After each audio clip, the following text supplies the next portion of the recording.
संसद के मानसून सत्र के दौरान विपक्ष लगातार सत्ता पक्ष पर निशाना साध रहा है। आज 19वें दिन भी इसी तरह का माहौल देखने को मिला। विपक्ष बिहार में वोटर वेरिफिकेशन और कथित वोट चोरी के मुद्दे पर सरकार को घेर रहा है। इसके साथ ही विपक्ष मुख्य चुनाव आयुक्त के खिलाफ महाभियोग प्रस्ताव लाने की तैयारी में भी लगातार लगा हुआ है। इस सब के बीच सपा प्रमुख अखिलेश यादव ने कहा कि सरकार एसआईआर पर जवाब क्यों नहीं दे पा रही है, जो विपक्ष को मिलना चाहिए। हमें लगता है कि शायद अब सरकार नक्षत्र देखकर ही एसआईआर पर बात करेगी। सबसे अहम सवाल, जब से टैरिफ लगा है, हमारे भदोही के कालीन व्यवसायी, साथ ही साथ मुरादाबाद के ब्रास के व्यवसायी परेशान हैं। इतना ही नहीं, राज्य से चीजें बड़े पैमाने पर अमेरिका निर्यात होती थी, लेकिन आज व्यापारियों की कौन सुन रहा है।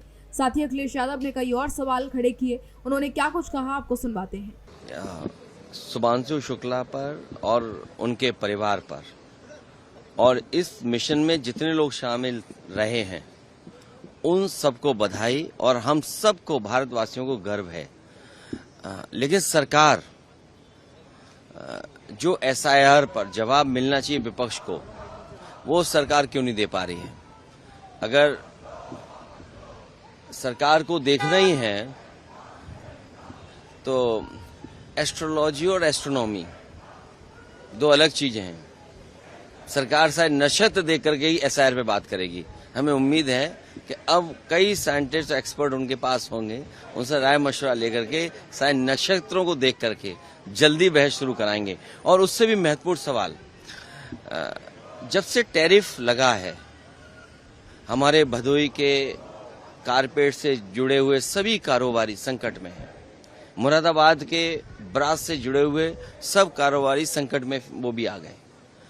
यही नहीं, प्रदेश में बड़े पैमाने पर चीजें एक्सपोर्ट होती थी अमेरिका। आज व्यापारियों की कौन सुन रहा है, उनकी मदद करने के लिए कौन आ रहा है।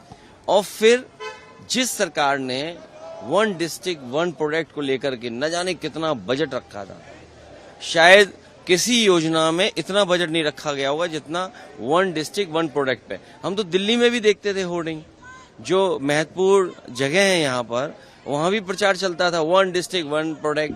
प्रधानमंत्री जी की तस्वीर लगा करके वन डिस्ट्रिक्ट वन प्रोडक्ट। तो इस समय परीक्षा है उस स्कीम की कि भदोही के कारपेट को, मुरादाबाद के कारोबार को, कानपुर के कारोबार को, या उत्तर प्रदेश के अन्य जगह का जो कारोबार है टैरिफ की वजह से जो संकट में आ गया, उसकी मदद कौन करेगा, ये भी एक बड़ा सवाल खड़ा हो गया।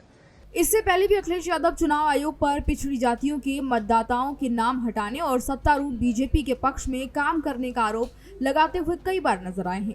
अखिलेश यादव ने संसद परिसर में पत्रकारों से भी बातचीत के दौरान ये कहा था कि पिछड़ी जातियों जैसे कि मौर्य, पाल, बघेल और राठौर मतदाताओं के नाम मतदाता सूची से हटाए जा रहे हैं ताकि बीजेपी को लाभ मिल सके।